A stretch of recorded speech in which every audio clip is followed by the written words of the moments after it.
Hi everyone! Welcome to the Empath Tarot. It's another love reading, timeless and general. Take what resonates lang po. Maybe some part of the reading makaresonate kayo, some part of it hindi. Totally makaresonate na parang kwento ninyo ito or hindi naman. Tignan natin kung anong mga gabay at aral sa buhay pag-ibig ang ating mababatid sa reading na to. Mabilisan lang po ito. Pasensya na po. Sobrang busy talaga kaya hindi na ako everyday nakakapag-read. Okay, Spirit Guide, send me messages anong love, connections, lessons in life, and guidance ang nais yung ipabati sa amin, mga aral at gabay sa buhay, pag-ibig. Especially this new year, 2025. Punong-puno ng pag-asa. Yung mga pusong wasak na muling, sabihin natin, magkakaroon ng healing. Meron bang reconciliation? New person ba ito? Ten of Cups, napakagandang energy na to. Ten of Cups. Knight of Pentacles. Nine of Wands. Ten of Wands. Death. The Hangman. Page of Cups. King of Wands. Oh, may nasisense ako ditong merong magandang pagbabago sa person ninyo o maaaring sa inyo na mismo. Meron kasi ditong death. Yan.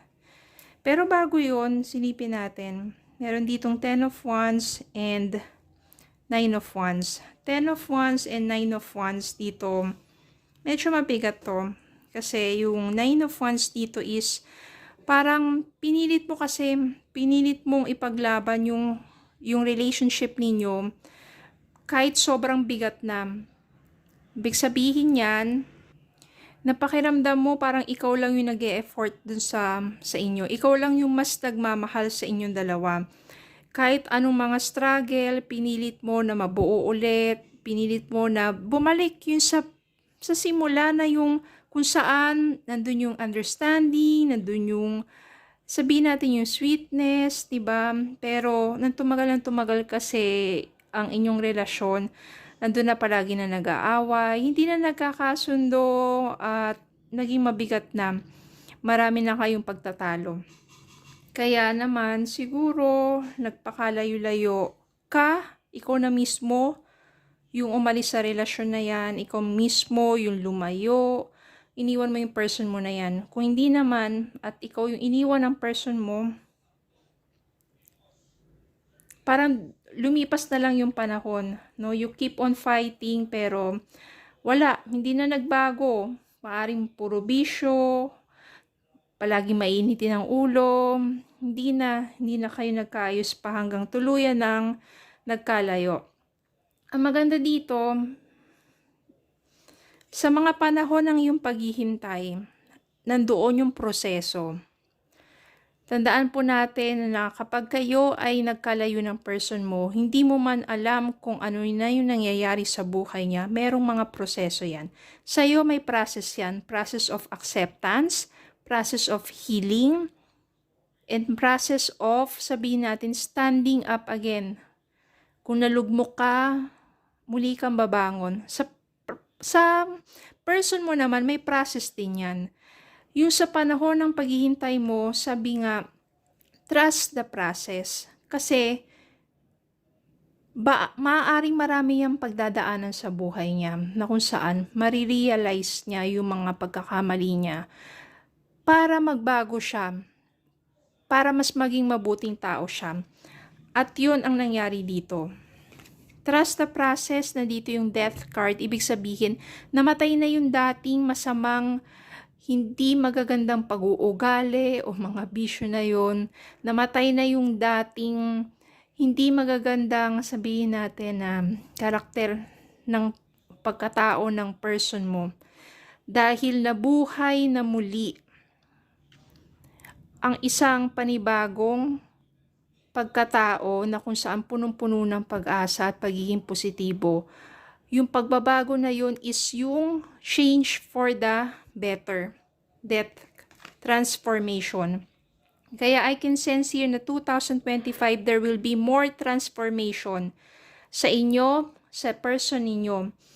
At dahil doon, sa kanyang transformation, ito I can sense here na person nyo to. Si Knight of Pentacles at saka si King of Wands. There's still love. There's some realizations. Si Hangman also realizations yan. Page of Cups dito, still meron pa ring feelings, may damdamin. Na-realize na yung mga pagkakamali eh. At kahit medyo matagal na nagkalayo, nandun na yung realizations, mararamdaman pa rin na meron pa rin emotions, meron pa rin damdamin. Ikaw, sa person mo, ganun din ang person mo para sa'yo. Kaya naman yung person mo, kung dating tatamad-tamad, bisyo, nagsumikap na yan. Nakarealize na siya sa buhay niya, nagbago na, nagsumikap, at nagiging maganda na ang takbo ng kanyang pamumuhay. Darating din yung time na kaya na niyang tumindig sa kanyang sarili at kaya na niyang panindigan ang magiging, sabihin natin, karelasyon niya. Which is, I can sense here na binabalak niyang bumalik sa'yo for more stable relationship. Mag-offer sa'yo yan ng panibagong simula, which is a more stable relationship, because your person, mas lalo siyang kung dating sabihin natin parang, alam niyo yung mga itsura ng mga palaging yung lasing, yung mga sa bisyo. Pero ngayon, ang laki ng pinagbago nito. King of Wands dito, very attractive at maayos, malinis. Diba? Parang napakalaki. Parang pagka nagkita kayo muli, hindi mo akalain na ganong kalaki ang pinagbago niya. Which is, mabuti naman yon para sa kanya at mabuti yon para sa inyong dalawa because your person here, after realizing kung ano man yung mga pagkakamali niya, will be back into your life, offering you a more stable relationship. And yung 10 of Cups dito, it signifies hope. It signifies happiness. It signifies yung deep love at yung pagiging mature niya kasi ready na siya sa responsibility. Ready na siya to handle relationship na sabihin natin mas mature. Na kahit anong struggle ninyong dalawa, hindi ka na niya pababayaan pa. Kasi marami na siya natutunan sa buhay niya. And ready na siya to build a family with you. And 10 of Cups here is full of love. Nag-uumapaw na love. Building family together. Tapos yung green dyan, ibig sabihin, maunlad. Meron pang rainbow, ibig sabihin panibagong pag-asa. Yung mga cups dyan, ibig sabihin yan yung mga emotions, feelings, love. Full of joy.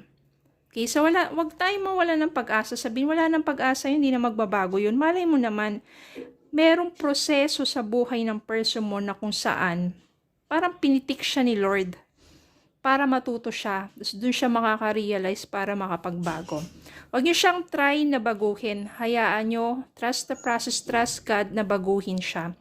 At kapag bumalik siya sa inyo, meron ng totoong magandang pagbabago sa kanya, mas magiging maganda ang inyong relationship. Huwag niyo siyang pilitin na bumalik sa inyo na hindi pa siya nagbabago. Okay? So, yun lang po. Maraming salamat po for watching. Please don't forget to like, share, comment, subscribe, follow me Facebook and YouTube. Have a good day po and God bless.